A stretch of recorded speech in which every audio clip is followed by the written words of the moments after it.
Bienvenidos a este noveno encuentro de 10 minutos con el Nuevo Testamento. A los que están incorporándose, les hago ver que durante estas 8 semanas pasadas hemos estado reflexionando sobre enseñanzas que nos transmite la epístola, la carta que le escribiera el apóstol Pablo a los filipenses. Después de una introducción que hicimos en el primer encuentro para hablar del contexto, los otros 7 encuentros los dedicamos a algunos de los versículos del primer capítulo de esta preciosa carta del apóstol Pablo. Y en esta ocasión quisiera considerar los versículos 12 y 13. Versículos 12 y 13 que, como hemos estado haciendo, quisiera dar la lectura a mi versión libre de estos versículos con base en el texto griego y en el contexto. Dice así: para mí es muy importante, queridos hermanos, que sepan que las cosas que me han sucedido desde que dejamos de vernos, incluyendo el hecho de estar en prisión, han redundado sorprendentemente en un decidido progreso del Evangelio. ¿Por qué? Porque a la mayoría de la Guardia Pretoriana y a las personas vinculadas con sus integrantes les ha quedado claro que estoy prisionero debido a mi fidelidad a Cristo, lo que ha constituido todo un testimonio para ellos.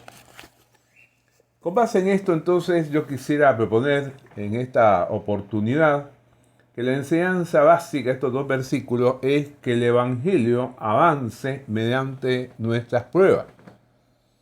Y realmente ninguno de nosotros le gusta ser probado. A nadie le gusta el enfrentar dificultades, problemas, crisis. De hecho, en estos tiempos en los que estamos viviendo una crisis internacional como es la de la pandemia, se ha escrito muchísimo acerca de cómo ha afectado psíquicamente a muchas personas, cómo algunos psicólogos han estado atendiendo a distancia y nos comentan que ha habido cada vez más personas angustiadas, abatidas y algunas hasta desesperadas. Pero en esta oportunidad justamente encontramos un texto que a todos los que hemos tenido una experiencia de entregar la dirección de nuestra vida a Jesucristo, nos resulta estimulante el hecho del testimonio que nos transmite el apóstol Pablo en estos dos versículos. Entonces, que el Evangelio avance mediante nuestras pruebas tiene que ver con 5 ideas que nos transmiten estos dos versículos. La primera idea es pruebas como la de estar preso.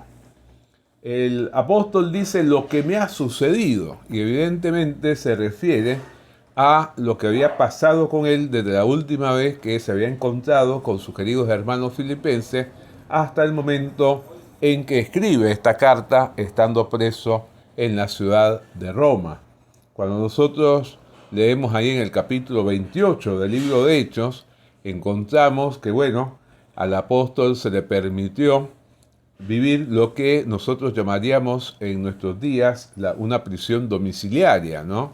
Le permitieron estar en una casa, pero sin poder moverse libremente porque tenía que esperar el veredicto del emperador ante el cual él había apelado. La segunda cosa que tenemos que ver es que esta puede ser una vivencia que puede alentar a nuestros hermanos. Al comienzo del versículo 12, el apóstol va a decir, quiero que sepan. O sea, me parece importante el transmitirle esto. Esto para mí es como un estímulo para ustedes. Y a lo largo de la historia, muchas veces somos estimulados por la vivencia de nuestros hermanos en la fe, de nuestros hermanos en Cristo, cuando leemos acerca de la forma en que Dios los ha bendecido y los ha fortalecido para superar todo tipo de prueba. Ahora bien, acá, al concluir el versículo 12, el apóstol hace ver que toda esta situación había servido para que el Evangelio avanzara, para que el Evangelio progresara. Es muy interesante observar que la palabra que se utiliza en el original, en el griego, se refería al avance de un ejército que tenía que utilizar machetes para abrirse campo a través de una selva. Y es interesante el considerar esta idea que nos transmite el saber este sentido original del término, porque realmente, como el mismo apóstol Pablo le va a escribir después a los Efesios, nosotros como cristianos vivimos toda una lucha espiritual, una lucha en la que tenemos que abrirnos lugar a través del uso de nuestra espada, que actúa como un arma tanto ofensiva como defensiva, tanto para defendernos del ataque de las huestes de las tinieblas, como también para poder lograr ser un instrumento, para que, como en otra de las epístolas de este tiempo de prisión colosense le escribiera el apóstol, pudiera muchas personas ser trasladadas del reino de Satanás al reino del Hijo de Dios, el Señor Jesucristo. Ahora, esta situación vivida por el apóstol constituía un elocuente testimonio. Acá es interesante que él va a decir que había sido evidente, manifiesto, lo que él estaba pasando a todo el pretorio. Y acá hay dos interpretaciones posibles. Una es que se refería que la gente hablaba de esto en el palacio del emperador, que era llamado así, pretorio. Pero la palabra pretorio también se utilizaba, y yo soy de los que cree que es más probable esta segunda opción, a la llamada guardia pretoriana, un grupo de élite integrado por 10.000 hombres que custodiaban al emperador. Realmente, siendo que él estaba ahí en la capital del imperio, seguramente que los soldados designados para que pudieran custodiarlo eran pertenecientes a esta guardia pretoriana. Y bueno, como un día lo cuidaba uno, otro día lo cuidaba otro, seguramente él le iba dando testimonio a todo aquel que aparecía delante de él. Y lo más impactante de todo esto es que este es un testimonio que se proyectaba a muchas personas, frente a muchas personas. El apóstol va a decir a todos los demás, ¿no? Y este debería ser siempre el ideal del testimonio en la vida cristiana, que nuestro testimonio llegue a cada vez más personas, que nuestro testimonio en relación con nuestra entrega de la vida a Cristo pueda ser conocido por cada vez más personas.